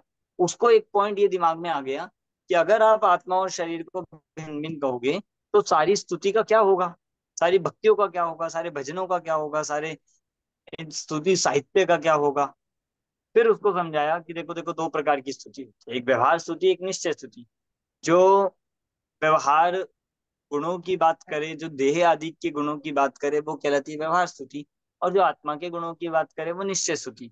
एग्जाम्पल दे दिया, शिष्य ने अपनी तरफ से एग्जाम्पल दे दिया कि देखो कैसे कैसे ऐसे नगर का वर्णन करा है, जिससे पूरा भक्तामर का उदाहरण दे दिया कि जितने समान नहीं रूप मस्ती की, ऐसे ऐसे परमाणुओं से बना आपका शरीर है, कि भगवान की स्तुति ऐसे पुद्गल शरीर के आधार से करिए। तो कहा ठीक है, कोई दिक्कत नहीं, ये सारी व्यवहार स्तुति। हम जो बात कर रहे हैं कि जैसे नगर का वर्णन करने पर नगर पति का वर्णन नहीं होता है, वैसे ही शरीर का वर्णन करने पर आत्मा का वर्णन नहीं हो जाता है। भाई हमने कहा कि इनका शरीर बहुत अच्छा है, शरीर एकदम बिल्कुल स्वस्थ है, तो जरूरी है कि वो व्यक्ति अंदर से भी स्वस्थ हो, मतलब वैसे आत्मा भी उसका स्वस्थ हो। आत्मा स्वस्थ मतलब उतना पुरुषार्थ अच्छा हो, उतना संयमी हो, जरूरी नहीं है। तो शरीर की स्तुति करने से आत्मा की स्तुति नहीं होती है। आत्मा की स्तुति करने मतलब केवली गुणों का स्तवन करने से ही केवली का स्तवन। फिर ये तीन प्रकार की स्तुति बता दी, और जिसमें पहली जितेंद्रिय जिन, दूसरी मोह जिन, और तीसरी क्षीण मोह जिन की तीन स्तुति मोह। कही। क्लियर हो गया? पूरा प्रकरण रिवाइज हो गया। अब ये प्रकरण यहाँ पे समाप्त होता है, फिर से अपना पूर्वरंग अधिकार की चर्चा आ जाती है। वही जो देह और आत्मा का भेद ज्ञान चल। आपको ऐसा लग सकता है कि ये देह और आत्मा के इतना पीछे क्यों पड़े रहते हैं, कि शरीर के इतना पीछे क्यों पड़े रहते हैं, शरीर ने क्या बिगाड़ा है, शरीर तो अच्छा है। शरीर ना हो तो हम धर्म कैसे करेंगे, शरीर ना हो तो काम कैसे होंगे, शरीर की क्या गलती है? नरेश जी, शरीर के इतना पीछे क्यों पड़े रहते हैं? शरीर साधक भी है और बाधक भी, दोनों चीजें हैं। हाँ तो वही तो, साधक भी है बाधक भी। बाधक तो ज्यादा कम लगता है, साधक ही ज्यादा है। अब आप सोचो, शरीर स्वस्थ होगा तभी तो क्लास में बैठे हैं, तभी तो संयम कर पाएंगे, तभी ध्यान कर पाएंगे। पर ये ना, बहुत पुरुषार्थ करके हमें चांस मिला है, इसके माध्यम से हम कर सकते हैं, लेकिन निकल के आगे भी जाना है। तो कहाँ जाना असली है चीज को मतलब समझना शरीर? है। तो शरीर से दुश्मनी कुछ है क्या? दुश्मनी नहीं, पर जानना है इसके बारे में कि क्या चीज है। और कोई बताइए कि कोई शरीर के पीछे क्यों पड़े रहते हैं, बार बार भेद ज्ञान शरीर पे आ जाते हैं? नहीं, क्योंकि अनादिकाल से ये भूल करते आ रहे हैं ना, इसलिए बार बार समझाना पड़ता है कि पहले देह का लक्षण क्या है, आत्मा का लक्षण क्या है, फिर दोनों को भिन्न जान के हम्म। आत्मा में लीन होना है, नहीं या जो भी है। हाँ बोलिए शिखा जी, आप बोलिए। भैया सबसे समीप जो लगता है वो शरीर ही लगता है, क्योंकि राग द्वेष आदि बाकी सब तो दिखाई देते हैं बाहर, कि स्त्री पुत्र आदि है वो तो अपने से भिन्न बिल्कुल दिखाई दे भी सकते हैं, लेकिन शरीर से अपने को भिन्न देखना ये डिफिकल्ट होता है। बहुत ज्यादा समीप है, अपने एक क्षेत्र का संबंध भी है, ये सब चीज होने की वजह से सबसे ज्यादा इसी पे फोर्स किया जाता है कि एक बार इससे भिन्न देख लेंगे तो फिर बाकी काम निपट जाएगा। हाँ मतलब देखो, सारा कारण ये है क्योंकि सारा व्यवहार इस शरीर के आधार से है। शरीर। मतलब अगर हम देखें ना, सबकी जड़ कौन है, तो हम्म। पूरे संसार की जड़ की शरीर है। आप देखो, आपने कहा ये मेरा घर है, चलो और नहीं, इतना दूर नहीं, अगर हम ये कहिए मेरे माता पिता है, तो माता पिता का संबंध भी जो हम अपने से कह रहे हैं, ये शरीर से ही तो है। जब शरीर बदल जाएगा तो ये माता पिता रहेंगे क्या, कि नहीं रहेंगे? शरीर था नहीं, मतलब जब पूर्व अवस्था में थे तब ये माता पिता थे क्या, कि नहीं? सारे माता पिता शरीर से है। भाई बहन, माता पिता, पुत्र पुत्री, पत्नी, सब पति, सब किससे है? शरीर से। घर मकान दुकान धन संपत्ति सब शरीर से। तो इसीलिए, और सबसे निकटवर्ती है ये, मतलब हर अज्ञानी जीव की ऐसी दशा है कि उसको दूसरे को देखने की फुर्सत ही नहीं है। उस शरीर में इतना उलझा हुआ है, पूरे 24 घंटे हमारा सारा समय किसमें जाता है, इससे ही अपना एकत्व ममत्व कर्तृत्व भोक्तृत्व में इतना जाता है कि हमें दूसरे की तरफ जाते नहीं, और बाकी भी करता है, पर सबका आधार शरीर है। इसीलिए ये भेद ज्ञान यहीं से शुरू कराया कि जहां देह अपनी नहीं तहां न अपना कोई। ये अगर समझ में आ जाए बात, तो फिर सारा दुख मिट जाए। और संसार खड़ा है वो अलग बात है, आप सोचो तो दुख भी तो कितना है। हम दिन भर सुबह से लेकर शाम तक जितने काम करते हैं, जो हम कर तो रहे हैं आत्मा को सुखी करने के लिए, और कर किससे किसके थ्रू रहे हैं, या करना किससे चाहते हैं, इस शरीर को शरीर। ठीक करके। मतलब सुख जो लक्ष्य है, सुख जो हमारा उद्देश्य है, वो सुख का लक्ष्य भी हम शरीर से करना चाहते हैं। और ऐसा संभव ही नहीं कि सुखी करना है आत्मा को और खिला पिला रहे हैं यहाँ शरीर को। ऐसा हो जाएगा? सुखी करना आत्मा को और सेवा कर रहे हैं शरीर की। मोक्ष ले जाना है आत्मा को और सेवा कर रहे हैं शरीर की। तो ये उल्टा चल रहा है। तो इसीलिए शरीर पूरा केंद्र अज्ञान का और पूरे संसार का केंद्र, इसको समझिए। इसलिए भेद ज्ञान में सबसे पहले शरीर से भेद ज्ञान है। और इससे भेद ज्ञान मुश्किल भी नहीं है, प्रत्यक्ष भी दिखता है। बिल्कुल दिख रहा है कि नहीं? जैसे देव योग हो जाते तब तो दिख ही रहा है, अभी भी दिख रहा है। आप अपने शरीर में क्या क्या नहीं चाहते हो और वो कैसा कर रहा है। आप इतना ध्यान रखते हो और वो बिल्कुल भी नहीं ध्यान रखते। कौन चाहता है कि भाई घुटनों में दर्द हो? कौन चाहता है कमर में दर्द हो? कौन चाहता है ऐसी ऐसी बीमारियां आए? हम उसके लिए सब कुछ करते हैं, एक्सरसाइज भी करते हैं, ध्यान रखते हैं, फिर भी शरीर नहीं मान रहा है, फिर भी हमारी नहीं सुनता है। तो क्योंकि ये भिन्न ही है, इसलिए बात प्रत्यक्ष समझ में आती है। ये मुश्किल नहीं है जानना। इसलिए यहाँ पर फिर से आचार्य यही आ गए, पहले भी बता कर है कि कुछ समय के लिए इस शरीर को पड़ोसी मानो, पड़ोसी अनुभव कर। ये पड़ोसी है, पर हमने क्या बना लिया, इसको पड़ोसी को अपना घर में बिठा दिया। जैसे होता है ना, पड़ोसी हो। अब पड़ोसी लोग जो होते हैं ना, वो कभी कभी मिले तो ठीक है, पर वो रोज ही आपके घर में बैठे रहे, घर वाले से ज्यादा हम उनको वो करने लगे, तो दिक्कत है। उसको अगर अपना ही मानने लगोगे तो कल को फिर आपको दिक्कत होगी। मान लो बदल जाए आपका क्षेत्र, फिर आपको बहुत दुख होगा। आपका ट्रांसफर हो जाए, आपका एड्रेस बदल जाएगा तो पड़ोसी चला जाए, फिर आपको बहुत दुख होगा। तो ठीक है, ऐसे ही शरीर जो है ये पड़ोसी ही है। तो इससे ज्यादा अटैचमेंट नहीं करनी। ज्यादा अटैचमेंट हो गई तो वही दिक्कत होगी, कल को आपका ट्रांसफर होना ही है। और फिर हमें क्या होगा कि हमसे वो वियोग सहा नहीं जाएगा, उतना उतना अधिक दुख होगा। मतलब दुख इसी बात का है, जितना जितना ज्यादा अटैचमेंट होगा, जितना ज्यादा उसमें प्रीति होगी, जितना अपनत्व होगा, लगाव होगा। इसलिए देखा है आपने कि जो लोग बार बार जिनका ट्रांसफर होता रहता है ना, कि जिनकी जॉब ही ऐसी होती है कि बहुत बहुत जगह ट्रैवल करना है, बहुत बहुत ट्रांसफर होना है, वो किससे अटैचमेंट नहीं कर पाते। और करना भी नहीं चाहिए, कि अगर आपने अटैचमेंट कर दिया तो आप आगे नहीं बढ़ पाओगे। आप किसी से, एक से ही व्यक्ति से या किसी क्षेत्र से, किसी वस्तु से जुड़ गए तो आप प्रोग्रेस नहीं कर पाओगे। ऐसा ही हो जाता है कि नहीं नहीं हमें तो नहीं चाहिए ट्रांसफर, नहीं हमें तो यहीं रहना है, हमें यहीं रहना है, कि नहीं, फिर आप तरक्की भी नहीं कर पाओगे लौकिक क्षेत्र में। ऐसे ही यहाँ पर कह रहे, यहाँ तो तरक्की आप, यहाँ ऑप्शन ही नहीं है ट्रांसफर का, यहाँ तो होगा ही होगा, नियम से होगा। किसी का 50 साल में हो जाएगा, किसी का 60 साल में हो जाएगा, किसी का 70 साल में, किसी का 80 साल में। तो फिर वो दिक्कत ना हो, उतना अधिक दुख होगा। इसलिए यहाँ पर ये बात कही है। चलिए 27 नंबर का कलश देखते हैं। एक त्वं व्यवहार तो न तो पुनः कायात्मनो निश्चया नु स्तोत्रम व्यवहार तोस्ति वपुष स्तुत्यान तत्वता स्तोत्रम निश्चयतश्चितो भवति चेत् स्तुत्यैव सेवं भवेत् नातस्तीर्थकरस्तवोत्तरबलात् देकत्वमात्मयो। हरित इस आत्मा हृदय का एकत्व बस व्यवहार से, यह शरीराश्रित स्तवन भी इसलिए व्यवहार से, परमार्थ से स्तवन है, छेद भाव का ही अनुभवन, परमार्थ से तो भिन्न ही है देह अर चैतन्य घन। यहाँ देखो, अब इस कलश में कह रहे हैं कि जितना ये एकत्व है ना आत्मा और शरीर का, ये सब व्यवहार है काया और आत्मा का। जितना कायात मनो निश्चय से देखा जाए तो इसमें कोई एकत्व नहीं है। एकत्व होता तो शरीर को कभी भी छूटना नहीं चाहिए था। एकत्व होता तो शरीर को हमेशा आत्मा के अनुसार चलना चाहिए था, पर होता नहीं है।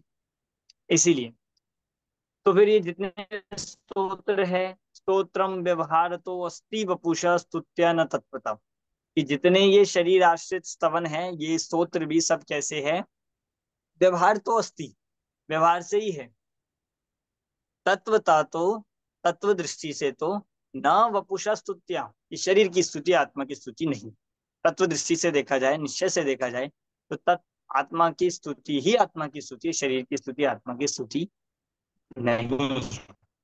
फिर स्तोत्रम निश्चय तश्चितो भवति चेत स्तुत्यैव सेवम, कि निश्चय से तो क्या है कि उस चित्त का, उस चित्त मतलब आत्मा का ही स्तोत्र, उसकी स्तुति ही, चित्त स्तुति ही वास्तव में आत्मा की स्तुति। अब आत्मा की स्तुति कैसे करे, आत्मा की स्तुति क्या करे? आप आप में से किसी को आती है आत्मा की स्तुति करनी? आत्मा की क्या करना चाहिए कि रोज अपनी शाम को आरती करे, ऐसे होगी? रोज अपना एक भजन लिख दे और उस भजन को पढ़े, अपना अपनी आरती करे, अपने अर्घ चढ़ाए, ये हो गई आत्मा की स्तुति।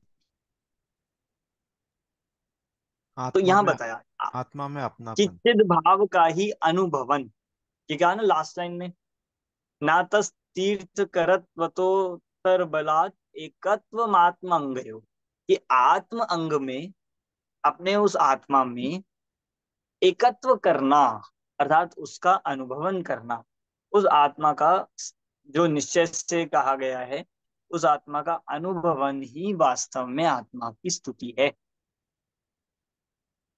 आत्मा का अनुभव मतलब आप सोचो, एक हो गया कि हम किसी के व्यवहार गुणों की स्तुति कर रहे हैं, एक हो गया हम दूसरे व्यक्ति के आत्मा के गुणों की स्तुति कर रहे हैं दूसरे व्यक्ति के, और तीसरा हो गया कि जहां पर दूसरे और पहले का भेद ही खत्म है, कि मैं ही स्तुति हूं, मैं ही स्तुति करने वाला हूं और मेरी स्तुति हो रही है। मेरी स्तुति। ये हाईएस्ट लेवल की स्तुति है, जहां पर स्तुत्य और स्तुति करने वाले का भेद ही खत्म हो जाए। और वो क्या वो होगा कि उसमें भी आपको आत्मा के पाठ नहीं पढ़ने हैं, उसमें भी आत्मा की आरती नहीं करनी है, उसमें सिर्फ एक उपाय है अपने आत्मा की स्तुति का, कि अपने आत्मा का अनुभवन करना है। अनुभवन से ज्यादा कोई बड़ी स्तुति नहीं है, अनुभवन से ज्यादा कोई भक्ति नहीं है। अब उल्टा चल रहा है आज, लोगों को आत्मानुभव की रुचि कम है, आत्मानुभव पसंद नहीं आता, वो करना नहीं चाहता है।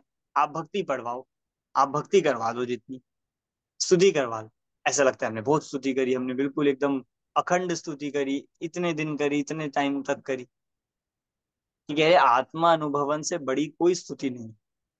स्वयं का अनुभवन करेगा मतलब क्या हुआ कि स्तुति किसे कहते हैं? गुणों का अनुराग करना, गुणों का, गुणेशु अनुराग, ये भक्ति है।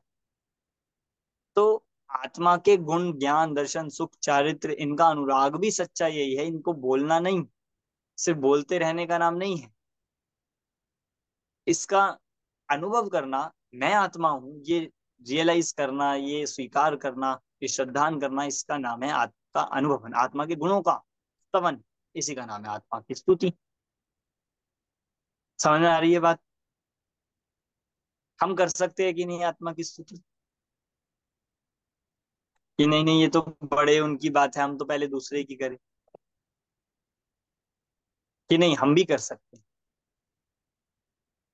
इसीलिए आत्मा के स्तुति की बात ये कर रहे हैं कि आत्मा की स्तुति ही निश्चय से परमार्थ से तो देह और आत्मा को भिन्न भिन्न जाने की आत्मा की स्तुति है। ठीक है। अगला, अगला कलश जो यहाँ पर लिया है, अगला कलश देखते हैं।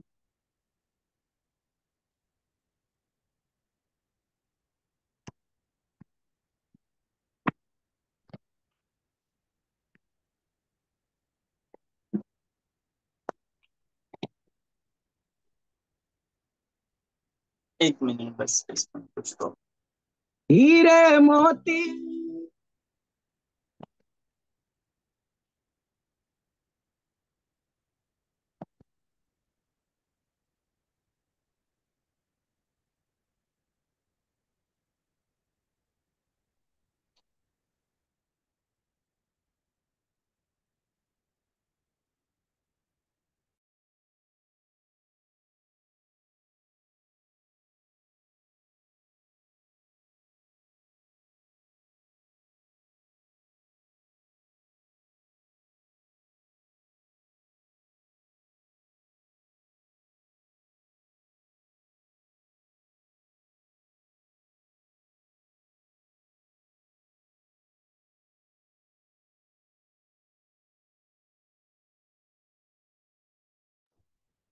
चलिए, अगला कलश है 28 नंबर का कलश, उसको देखते हैं 28 नंबर की कलश को।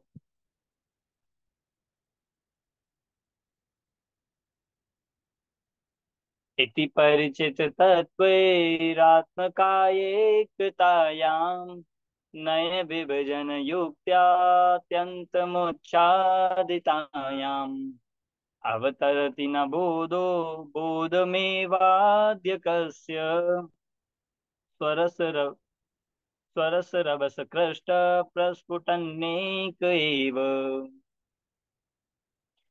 हरिगीत पद्यनुवाद। इस आत्मा और देह के एकत्व को नई युक्ति से निर्मूल ही जब कर दिया तत्वज्ञ मुनिवर देव ने। यदि भावना है भव्य तो फिर क्यों नहीं सद्बोध हो। भावोल्लसित आत्मार्थियों को नियम से सद्बोध हो। आत्मा और देह के एकत्व को नहीं। अब आपने ये कहा है कि देह की स्तुति अलग है, आत्मा की स्तुति अलग है, तो अब सीधी सीधी बात ये बता दो कि हम इस आत्मा को देह से भिन्न कैसे जाने, भिन्न कैसे जाने? तो कहा कि इस आत्मा और देह के एकत्व, जो एकत्व माना हुआ है, उसको नयों से, युक्ति से, नए युक्ति से निर्मूल ही जब कर दिया, कि उसको कैसे निर्मूल करना है, उसको कैसे भिन्न करना है, कि उसको करना है नए और युक्ति से। बस इसीलिए नयों को पढ़ना बहुत जरूरी है। बस इसीलिए नयों को पढ़े बिना ये समझ में आने वाला नहीं, कि भाई नए को ज्ञान के बिना ये समझ में इसलिए नहीं आएगा, क्यों? क्योंकि नए से ही समझ में आएगा कि देह और आत्मा को एक कहना ये व्यवहार है और भिन्न कहना ये दोनों ये निश्चय है। तो ऐसा ये कहना कि नयों के ज्ञान के द्वारा संभव है। यदि भाव Okay, here's space fact.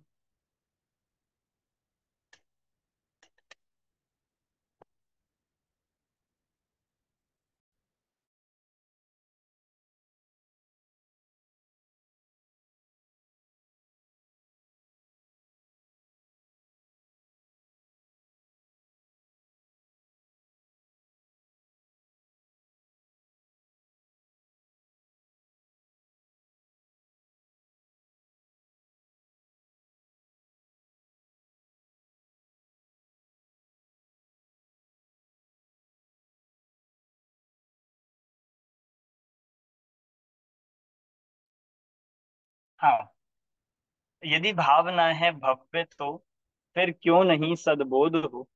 भावोल्लसित आत्मार्थियों को नियम से सद। यदि ऐसी भावना है कि मोह को, इस देह को बिल्कुल भिन्न करना है, बिल्कुल मूल से ही भिन्न करना है, यदि ऐसी भावना है, तो कह रहे हैं कि क्यों नहीं सद्बोध, कि फिर सम्यक ज्ञान क्यों नहीं होगा, नियम से होगा, निश्चित रूप से होगा। भावोल्लसित आत्मार्थियों को नियम से सद्बोध, और ऐसा होने पर सद्बोध अर्थात सम्यक ज्ञान, उसकी निश्चित निश्चित रूप से प्राप्ति होगी, और वो ज्ञान पूर्ण रूप से प्रकट होगा। जो ज्ञान यहाँ पर मोह के कारण से देह और आत्मा को एक जानने के कारण से ढका हुआ है, वो ज्ञान प्रकट होगा। इसलिए ये कह रहे हैं कि जड़ मूल से उखाड़ फेंकोगे तो उससे ज्ञान नियम से प्रकट होगा। मतलब ऐसा है कि अभी मोह के कारण से, उस अज्ञान के कारण से ज्ञान ढका हुआ है, मतलब ज्ञान प्रकट नहीं हो पा रहा है, वह ज्ञान पूर्णता को प्राप्त नहीं हो रहा। और जब ये नए युक्ति से, नए विभाग से उसे भिन्न जानेगा, तो वो ज्ञान प्रकट होगा, ज्ञान पूरा प्रस्फुटित होगा। देखो इसका अर्थ पढ़ते हैं हम दोनों कलश का। शरीर और आत्मा के व्यवहार नय से एकत्व है, किंतु निश्चय नय से नहीं। इसीलिए शरीर के स्तवन से आत्मा का स्तवन व्यवहार से ही कहलाता है, निश्चय से नहीं। निश्चय नय से तो चेतन के स्तवन से ही चेतन का स्तवन होता है, और वह चेतन का निश्चय स्तवन यहाँ जितेंद्रिय जितमोह क्षीण मोह रूप से जैसा कहा है वैसा ही होता है। जब तत्व से परिचित मुनिराजों ने आत्मा और शरीर के एकत्व को इस प्रकार नए विभाग की युक्ति द्वारा जड़ मूल से उखाड़ फेंका है, तब निज रस के वेग के से आकृष्ट हुए प्रस्फुटित किस पुरुष को वह ज्ञान तत्काल ही यथार्थ पने को प्राप्त नहीं होगा। मतलब जब ऐसा जड़ मूल से उसे फेंक ही दिया है, तो फिर ज्ञान प्रकट क्यों नहीं होगा, अर्थात निश्चित रूप से होगा ही होगा। अब देखिए ये कलश यहाँ पर आने के बाद, इसके बाद एक टीका ली है। मतलब ये एक ही प्रकरण, या यहाँ पर ऐसा दिखाई देता है और बहुत कम, जहाँ पे आचार्य अमृतचंद देव ने कलश के बाद भी टीका लिखी हो। गाथा के बाद तो मिलती ही है, कुछ पहले एक आध जगह ऐसे देखने को मिला, और यहाँ भी, और बहुत कम दुर्लभ स्थानों पर ऐसा देखने के लिए मिला। मतलब कि कुछ बहुत इंपॉर्टेंट ऐसा है जो कहना चाहते हैं, कि इसलिए उन्हें कलश के बाद भी टीका लिखनी पड़ी। क्या कह रहे हैं इस टीका में, मैं पढ़ता हूँ। मिल गई आपको इस प्रकार। नेक्स्ट पेज पे है मूल ग्रंथ में। और अनुशीलन में भी,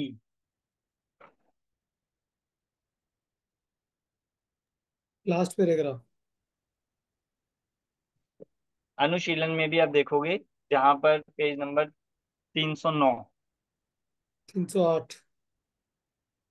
मतलब इसको उत्थानिका भी कह सकते हैं, और उत्थानिका में पिछले कलश का सार रूप लेते हुए ये ली गई है। तो ये सबसे बड़ी उत्थानिका कही जाती है, सबसे बड़ी उत्थानिका सभी गाथाओं में जो यहाँ मिली है। देखिए, इस प्रकार यह ज्ञानी जीव अनादिकालीन मोह की संतान से निरूपित आत्मा और शरीर के एकत्व के संस्कार से अत्यंत अप्रतिबुद्ध था। अब वह तत्वज्ञान रूप ज्योति के प्रकट उदय होने से नेत्र के विकार की भांति पटल रूप आवरण कर्मों के भली भांति उघड़ जाने से प्रतिबुद्ध हो गया है। मतलब अभी तक क्या हुआ था, इसकी दृष्टि मोह के कारण से अप्रतिबुद्ध हो रहा था, अनादि के संस्कार के कारण से इसकी ज्ञान ज्योति ढकी हुई थी, आवरण से सहित। अब क्या हो गया, आवरण उपजा प्रतिबुद्ध हो गया है। मतलब युक्ति से समझाया उसको, समझा, यानी अब वो प्रतिबुद्ध हो गया है, और अपने साक्षात दृष्टा जानकर शुद्धांकर उसी का आचरण करने का इच्छुक हो पूछता है। अब क्या पूछता है कि इस आत्मा को अन्य द्रव्यों का प्रत्याख्यान क्या है, इस आत्मा को अन्य द्रव्यों का प्रत्याख्यान क्या है, कृपया दृष्टांत सहित समझाइए। अब यहाँ पर 34 और 35 नंबर की दो गाथाएं हैं। इन 34 और 35 नंबर की दो गाथाओं में यहाँ पर कैसे उस आत्मा का प्रत्याख्यान, कैसे, मतलब हमने ये तो जान लिया कि ये पर द्रव्य भिन्न है, पर द्रव्य मुझसे भिन्न है। अब इनका प्रत्याख्यान कैसे, प्रत्याख्यान का शब्द मतलब क्या होता है, आपने सुना है प्रत्याख्यान? जैसे हम प्रतिक्रमण, प्रत्याख्यान, आलोचना आदि ये सब वहां सुना है। प्रत्याख्यान का मतलब होता है त्याग। सामान्य अर्थ तो प्रत्याख्यान का अर्थ होता है त्याग। तो अब यहाँ कह रहे हैं कि इन पर भावों का अन्य द्रव्यों का प्रत्याख्यान क्या है, दृष्टांत पूर्वक समझाइए। अभी दो गाथाएं आ रही है, 34 और 35 नंबर की गाथा, इसको पढ़ते हैं। सव्वे भाव चखाई परे तिणादूणम तम्मापचक्षाणम ध्यानम नियमामुने दव्वम जहनाम को विपुलिसो परदव्यमिणम त्यजानयदि तैसवे पर भावे णाउण विमुञ्चते णानि। हरिगीत। पर भाव को पर जान कर परित्याग उनका जब खर तब त्याग हो, बस इसलिए ही ज्ञान प्रत्याख्यान है। जिस तरह कोई पुरुष पर को जान कर पर परित्यज, उस तरह पर बस उस तरह पर जान कर पर भाव ज्ञानी परित्यजे।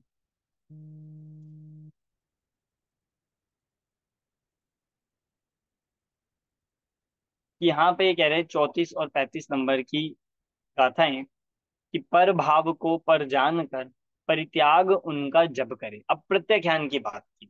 प्रत्याख्यान मतलब होता है त्याग। अब त्याग कैसे करें? ठीक है, आपने कहा भेद ज्ञान भेद जान लिया, तो त्याग भी तो करना पड़ेगा। इनको छोड़ना भी तो है, इनका त्याग भी तो हमें, त्याग भी तो बताया जाता है शास्त्रों में। तो त्याग कैसे करा जाए? तो कह रहे हैं सव्वे भावे जम्मा पच्चक खाई परे तिनन।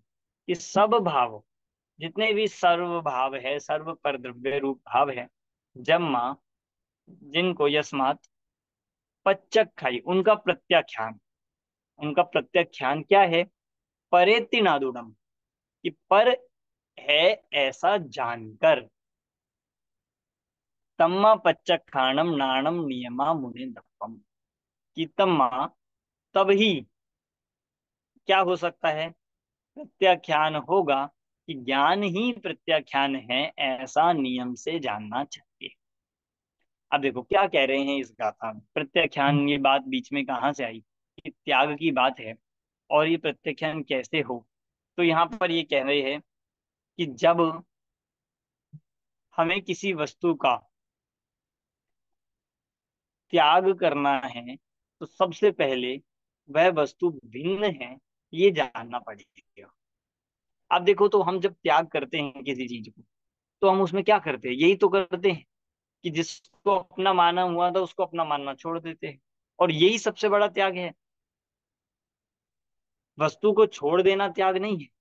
वस्तु को छोड़ देना बात की बात, पर वस्तु को पहले भिन्न जानने और भिन्न जाने बिना त्याग हो ही नहीं सकता। मतलब इसको आप ऐसे समझो कि जो हमने वस्तु को ग्रहण किया वो कहाँ किया है। जैसे मैं आपसे पूछूं कि आपके पास इतना, आपके पास कितना धन है? कि हमारे पास 10 करोड़ रुपए है। तो आपने 10 करोड़ रुपए ग्रहण किए हैं। कहाँ है दिखाओ? ज्ञान में। लेके घूम रहे हो आप। ज्ञान में, हाँ। जैसे कोई करोड़पति होता है, वो अपने साथ 10 करोड़ या अपना जितना उसकी संपत्ति है, जितने का वो स्वामी है, जितना उसका नेटवर्थ है, वो लेकर घूमता है साथ में। कि उसके पास 3 घर है, इतनी 5 गाड़ियां है, और इतना धन, तो वो लेकर घूमता है साथ में। कहाँ लेकर चल रहा है वो? नहीं लेके चलता। कि लेकर चलता है, पर कहाँ लेकर चलता है? कि यहाँ लेकर चलता है। वो लेकर नहीं चल रहा कहीं पे। चाहे हो सकता है उसकी जेब में 100 रुपए भी ना हो सकता है उसके पास अभी कोई भी एक भी गाड़ी ना हो, पर यहाँ पे लेकर चल रहा है। और यहाँ लेकर चलना ही सबसे बड़ा ग्रहण है। कि वो कहाँ, कि ये ऐसा है कि मंदिर भी जाएगा तो भी ये नहीं मानता कि मेरे पास कुछ नहीं है। तो भी ये जो मान्यता में बैठी है बात, वो उसको बताती कि मैं 10 करोड़ का स्वामी हूँ, या मैं इतना करोड़पति हूँ। तो ग्रहण कहाँ किया हुआ है उसने? मान्यता में। मान्यता में ही ग्रहण है। कोई घर को ग्रहण तो करता नहीं है, घर तो अपनी जगह है, घर बिल्कुल वैसा। तो ऐसे ही कह रहे हैं, जब मान्यता में, ज्ञान में, मतलब अज्ञान में ग्रहण करता है, तो त्याग भी कहाँ होगा सबसे पहले? अब उससे स्वर्ग। कहो छोड़ो। जैसे हम बोलते हैं ना कि हमने छोड़ दिया, हमने छोड़ दिया। आप जैसे हमने कहते हैं, हमने मान लो किसी की कोई प्रॉपर्टी होती है, कोई प्लॉट होता है या घर होता है, उसने कह दिया मैंने घर निकाल दिया, मैंने घर निकाल दिया। तो अब मैं पूछता हूँ, उसने घर को कहाँ निकाला? कहाँ छोड़ के आया उसको? उस प्लॉट को कहाँ छोड़ कर आता है? उस दुकान को कहाँ छोड़ कर आए हो? बोलो नरेश जी, क्या होता है, कहाँ छोड़ के आया? वो तो वही अपने भावों से, अपने विचारों से, मन से निकाल दिया उसको। कि उसको हम कहीं छोड़कर, कहीं छोड़कर आते हैं, या हम छूट जाते हैं? हम छूट जाते हैं। हम छूट गए ना, और वो वहीं की वहीं है, तो भी हम क्या कह रहे हैं? हमने छोड़ दिया। मतलब आप सोचो, जब कोई प्रॉपर्टी या किसी के पेपर्स को साइन कर रहा है, तो एक समय पहले जिस मकान को वो अपना मान रहा था, और साइन करते ही अब क्या लगने लगा? अब क्या हो गया कि हमने निकाल दिया, हमने त्याग कर दिया। तो मैं पूछता हूँ, अभी उसने इतना 1 मिनट में क्या कर दिया? क्या करने गया वो? थोड़ा देखने भी नहीं गया, दूर करने भी नहीं गया, छोड़ने भी नहीं गया। अभी एक समय पहले वो उसका स्वामी कहला रहा था, और अब वो उसको कह रहा है कि हमने त्याग कर दिया। तो कहाँ त्याग किया उसने? बाहर भी नहीं गया त्याग करने कुछ। कि त्याग अपनी मान्यता में जो ग्रहण किया हुआ था, उस मान्यता का त्याग कर दिया। वहां से त्याग की शुरुआत। तो ऐसा ये कह रहे हैं कि जब तक किसी पर वस्तु को पर नहीं जानोगे, तब तक त्याग होने वाला नहीं। त्याग की शुरुआत ही वस्तु को पर जानना है। इसलिए ज्ञान ही प्रत्याख्यान है। मतलब आपने ग्रहण किया ही नहीं है, हमने सिर्फ अज्ञान को ग्रहण किया हुआ है, और अज्ञान में अपना माना हुआ है। आप अज्ञान में तो किसी को भी अपना मान लो, क्या जा रहा है? अब मैं कहूं कि मैंने, मान लो, मतलब मैंने 100 करोड़ रुपए छोड़ दिए, त्याग कर दिए, तो आप कहोगे कैसे मूर्ख ऐसी बातें कर रहे हो, जब आप पे थे ही नहीं तो आपने छोड़े कहाँ? तो मान्यता में तो ये जीव चाहे पूरे मध्य लोक को, पूरे विश्व को अपना मान के बैठा रहे, तो यह ज्ञान ही तो है। ये इसी का नाम तो अनंतानुबंधी लोभ है, कि एक को मानता है सबको मान लेता है। और त्याग भी इसी प्रकार करना होगा, मान्यता से करना। आपको छोड़ने नहीं जाना किसी को। मैं इसको हमेशा चक्रवर्ती का उदाहरण देता ही हूँ, कि चक्रवर्ती जब इतने 6 खंड को जीत कर, इतनी संपत्ति होने के बाद, जब मुनि दीक्षा लेकर जाते हैं, तो छोड़े इतने घोड़े, इतने हाथी, कहाँ छोड़ के आते हैं उनको सब? कहीं पे होता होगा कि हाँ सब सबको छोड़ने हैं, अपने घोड़ों को, अपने हाथियों को। एक साथ 18 करोड़, मतलब जितने भी है, उन घोड़ों को छोड़ देंगे तो कैसे नहीं हो जाएगा? तबाही नहीं हो जाएगी? कि वो छोड़ते तो है, हमने तो सुना है छोड़ा छोड़ा। कहाँ छोड़ के आते हैं?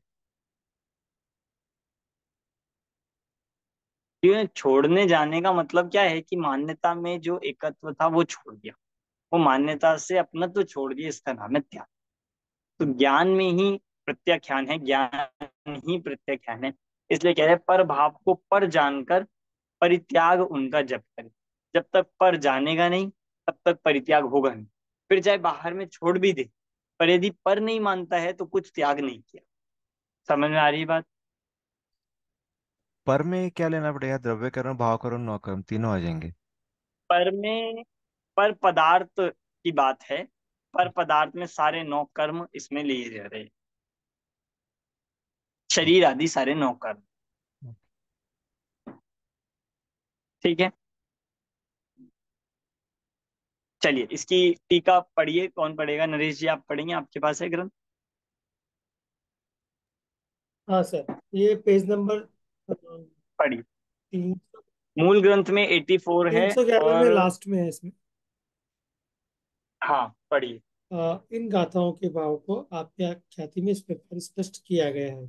ये ज्ञाता दृष्टा भगवान आत्मा अन्य द्रव्यों के स्वभाव से होने वाले अन्य समस्त पर भावों को अपने स्वभाव भाव से व्याप्त न होने के कारण पर रूप जानकर त्याग देता है।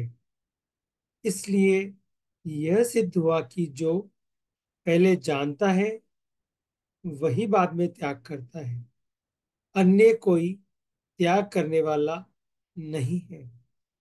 इस प्रकार आत्मा में निश्चय करके प्रत्याख्यान के समय प्रत्याख्यान करने योग्य पर भाव की उपाधि मात्र से प्रवर्तमान त्याग के कर्तव्य का नाम होने पर भी परमार्थ से देखा जाए तो पर भाव के त्याग के कर्तव्य का नाम अपने को नहीं है, क्योंकि स्वयं तो ज्ञान स्वभाव से च्युत नहीं हुआ है, इसलिए प्रत्याख्यान ज्ञान ही है, ऐसा अनुभव करना चाहिए। जिस प्रकार कोई पुरुष धोबी के घर से भ्रमवश दूसरे का वस्त्र लाकर उसे अपना समझकर ओढ़कर सो रहा है और अपने आप ही अज्ञानी हो रहा है, किंतु जब दूसरा व्यक्ति उस वस्त्र का छोर पकड़कर खींचता है, उसे नंगा करता है कि तू शीघ्र जाग, सावधान हो, ये मेरा वस्त्र बदले में आ गया है, अतः मुझे दे दे। तब बारंबार यह कहे गए इस वाक्य को सुनता हुआ वो उस वस्त्र की सर्व चिन्हों से भली भांति परीक्षा करके अवश्य ये वस्त्र दूसरे का ही है ऐसा जानकर ज्ञानी होता हुआ उस वस्त्र को शीघ्र ही त्याग देता है। इसी प्रकार आत्मा भी भ्रमवश पर द्रव्य के भावों को ग्रहण करके उन्हें अपना जानकर अपना मानकर अपने में एक रूप करके सो रहा है और अपने आप अज्ञानी हो रहा है, किंतु जब श्री गुरु पर भाव का विवेक करके वेद ज्ञान करके उसे एक आत्म भाव रूप करते हैं और कहते हैं कि तू शीघ्र जाग, सावधान हो, ये तेरा आत्मा एक ज्ञान मात्र ही है, अन्य सब पर द्रव्य के भाव हैं। तब बारंबार कहे गए इस आगम वाक्य को सुनता हुआ वह समस्त स्व पर के चिन्हों से भली भांति परीक्षा करके अवश्य ये भाव प्रभाव ही है, मैं तो एक ज्ञान मात्र ही हूँ, ये जानकर ज्ञानी होता हुआ सर्व प्रभावों को तत्काल ही छोड़ देता है। हाँ जी, ये पूरा मतलब बहुत स्पष्ट है। पूरी टीका जो यहाँ पर ये ली है, जिसमें एक दृष्टांत ये दे दिया है कि जैसे कोई व्यक्ति अपना, मानो उदाहरण दिया है कि अपने वस्त्र जैसे धोबी को दिए हो और धोबी के यहाँ से धुलकर वस्त्र आए हो और मिक्स हो गए हो, एक जैसे से हो, तो वो गलती से किसी अन्य के वस्त्र में अपना वस्त्र मानकर भ्रम के कारण से आराम से उसको चद्दर तान के सो रहा है, पहनकर उसको सो रहा है, उसका उपयोग कर रहा है, पर उसने उसको ग्रहण किया। जैसे ही उसको लक्षण आदि से पता चला कि ये तो वस्त्र मेरा नहीं है, किसी और का है, दूसरे व्यक्ति का है, किसी लक्षण से, तो कहा कि जब दूसरा व्यक्ति उस वस्त्र का छोर खींचता है, जब उसे पता चलता है कि तू शीघ्र जाग, सावधान हो, यह मेरा वस्त्र बदलने आ गया, मुझे दे। मतलब कि जब उसने दूसरे की वस्तु को ग्रहण कर कर वो आराम से सो रहा है और जैसे ही पता चला ये मेरी नहीं है, तत्काल ही उस वस्तु के प्रति क्या आ जाता है कि त्याग भाव। जैसे होता है ना, हमारे साथ भी, हम कभी मंदिर गए या किसी प्रोग्राम में गए, हमने गलती से किसी और की चप्पल पहन ली और हमें पता नहीं चला, हम आधे रास्ते आ गए। आधे रास्ते आने के बाद हमें एकदम दिखा, अरे ये तो हमारी नहीं। मान लो सेम सेम हो और थोड़ा साइज में डिफरेंस हो तो थोड़ा थोड़ा पता लगने लग जाता है, और जैसे ही पता चला कि ये मेरा नहीं है, फिर एकदम क्या भाव आता है, अब चलो ले ही चलो, कोई बात नहीं। ये भाव नहीं आता, अब आता है कि जिसकी है उसको वापस करता है एकदम। अभी आपने दी नहीं है, पर तत्काल ही मन में एक त्याग भाव आ गया कि नहीं आया।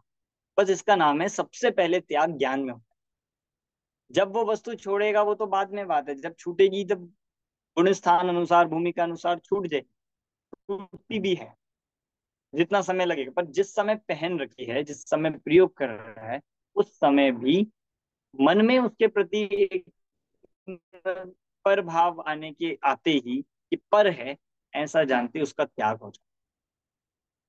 यही दृष्टांत में पूरा ये दिया गया है कि ऐसी आत्मा ब्रह्मवश पर द्रव्य में पर भावों को ग्रहण करके अपना जानकर सो रहा है। ये सोने जैसी बात है। अब श्री गुरु समझा रहे हैं बार बार वेद ज्ञान से, लक्षणों से, उपयोग का स्वरूप बताकर आत्मा का स्वरूप, कि तू शीघ्र जाग, सावधान हो। ये आत्मा ही तेरा स्वभाव है, ये शरीर आदि पर द्रव्य ये पर के भाव है, ऐसा सुनकर फिर देखता है, परीक्षा करता है। जब निर्णय हो जाता है तो तत्काल ही सर्व भावों को छोड़ देता है। इसका मतलब अभी हम सो रहे हैं और श्री गुरु हमें समझा रहे हैं, पर हम अभी उसको आंख ही नहीं खोल रहे हैं, हम देख ही नहीं रहे हैं, हम उसको लक्षण से भिन्न जान ही नहीं रहे हैं। तो वस्तु तो पर है, ये पक्का है, और श्री गुरु समझा भी रहे, ये भी पक्का दिख रहा है।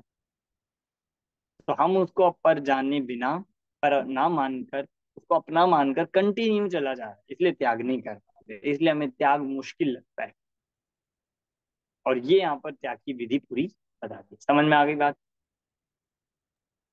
अमन इस जी जय संक्षेप जय। में ही हमने ये टीका देखी है। हाँ अमन जी। जी जय जय। तो यहाँ पे पर वस्तु को तो समझ सकते हैं कि ये मेरी नहीं है, ये इसको आपने छोड़ दिया। शरीर के और आत्मा को कैसे लेंगे? आत्मा को क्या शरीर को छोड़ देगा वो? मतलब मानेगा नहीं, ठीक है मैं शरीर, अभी शरीर जैसे भी चल शरीर रहा है उसको चलने दो। कैसे करेंगे? यहाँ पे इसीलिए कह रहे त्याग करता है तो उसके प्रति एकत्व की मान्यता त्याग करता है। मतलब जो व्यक्ति का है ना, जैसे मान लो किसी का वस्त्र जिसने पहन रखा है और पता चल गया कि ये मेरा नहीं है, तो तत्काल उतार नहीं सकता, अभी उतरेगा लेकिन नहीं। रिस्पॉन्सिबल पर तो हो क्योंकि जाता है ये राइट, पता फिर चल उसके गया, उसको कुछ होगा तो ये रिस्पॉन्सिबल हो जाएगा, ठीक है अब ये मेरी नहीं है, घर छोड़ दिया, ये घर मेरा नहीं है। लेकिन शरीर को तो वो तभी भी बांध के रखेगा और शरीर के साथ ही सब चलेगा, धर्म भाव भी वैसे ही होंगे। वो सब तो करना ही पड़ेगा, शरीर पर अगर बीमार भी शरीर हो गया तो ठीक शरीर ही करेगा। शरीर मेरा नहीं है, ये मान्यता सबसे पहले आ गई। ये श्रद्धान अगर दृढ़ हो गया, शरीर मैं नहीं हूँ, आत्मा और शरीर भिन्न भिन्न है, मानो 99% त्याग तो यही हो गया। शरीर का त्याग कर नहीं सकते, ना करना है। शरीर का त्याग तो जब 14वें गुण स्थान के बाद अशरीरी अवस्था होगी तभी होगा। पर शरीर से त्याग से पहले शरीर में मोह का त्याग करना है, ममत्व का त्याग करना है, और ये कर सकते हैं बिल्कुल, इसमें कोई दिक्कत नहीं। नहीं ठीक है। पूरी तरह से तो नहीं होगा राइट। छठे सातवें गुण स्थानक में भी अगर मुनिराज है तो वो भी आहार लेंगे, वो भी चलाएंगे, मतलब वैसे ही होगा। मैं सब बोल रहा हूँ कि नहीं उसमें त्याग चलेगा, तो पर मोह नहीं मन में है त्याग शरीर भी के हो, प्रति। लेकिन आपका आपको एक अटैचमेंट तो होगा ही, आपको शरीर को संभालना भी पड़ेगा और उसको करना ही पड़ेगा। नहीं, उसको अटैचमेंट नहीं कहेंगे। अगर अटैचमेंट होगा ही, ऐसा मानेंगे, तो सारे मुनिराज सब मोही कहलाएंगे, सारे हाँ ज्ञानी तो 10वें गुण सब स्थानक तक तो वो मोही होगा ही कहलाएंगे। ना, 10वें तक तो वो होगा ही। पूरा क्षीण हुआ है लेकिन पूरा खत्म तो नहीं हुआ है, 10वें तक तो होगा ही। दर्शन मोह की बात कर रहे हैं हम। दर्शन मोह तो चौथे गुण स्थान में ही चला जाता राइट, लेकिन चारित्र मोह तो है ही और 10वें तक है। चलेगा। हाँ वो है, वो है, उसकी यहाँ पर बात ही नहीं चल रही है। वो मोह तो रहेगा, और उस मोह में ऐसा जरूरी नहीं होता कि बहुत शरीर का देखभाल करेगा, बहुत नहीं। तो फिर जितने मुनिराजों ने उपसर्ग सहन किए हैं, जितने हमारे महापुरुषों ने ऐसे शरीर पर आए हुए उपसर्ग सहन किए, वो विचलित क्यों नहीं हुए, वो उससे भ्रमित क्यों नहीं? सभी नहीं कर क्योंकि सकते उनका राइट। भी वो दर्शन उनका मोह, जो लेवल है, उनकी सहनन हाँ है, सबकी दर्शन अलग मोह अलग भी लेवल। है। तो मतलब वो एग्जाम्पल है ना उस चीज के, कि दर्शन मोह भी छूटा है और चारित्र मोह में भी उनके शरीर के प्रति विरक्ति आई है, क्योंकि करना वही है, वही मार्ग है। और ज्ञानी जो सम्यक दृष्टि चौथे गुण स्थान से ही दर्शन मोह शरीर के प्रति एकत्व मत्व मान्यता, राग और द्वेष की बात नहीं कर रहे, उसको खाना खिलाना पिलाना ये सब की बात नहीं है, वो तो चलेगा, वो तो मुनिराज के भी होता है। पर उसके प्रति एकत्व बुद्धि, मैं हूं ऐसी मान्यता, ये मान्यता चौथे गुण स्थान में छूट जाती है। चारित्र में जाने में टाइम लगता है, इतने जल्दी नहीं जाता है वो।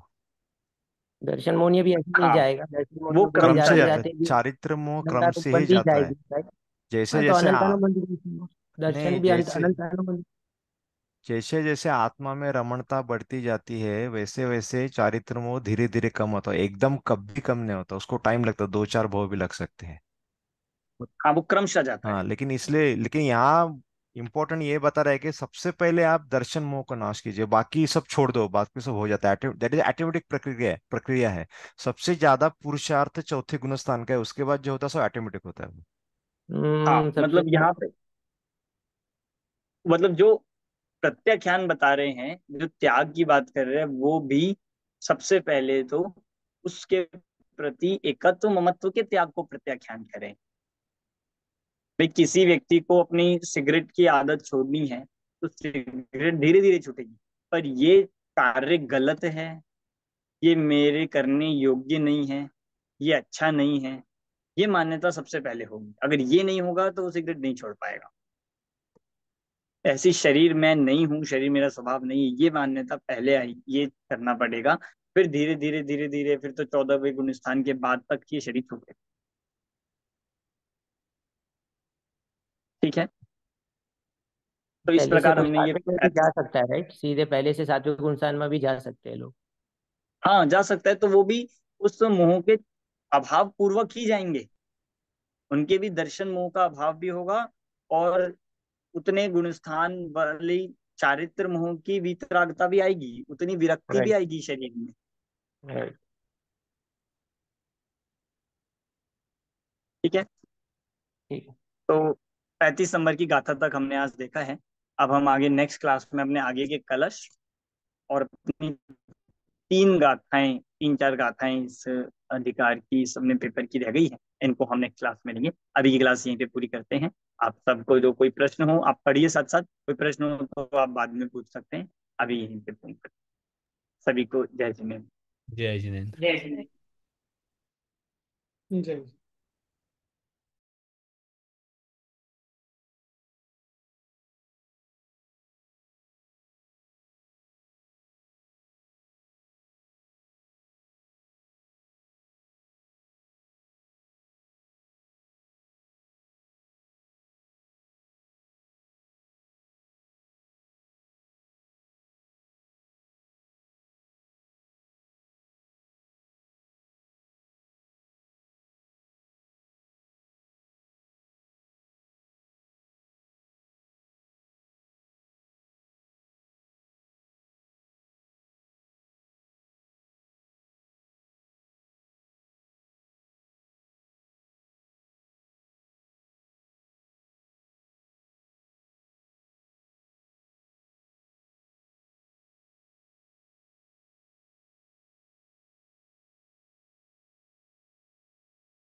हाँ, वहाँ आ जाएंगे।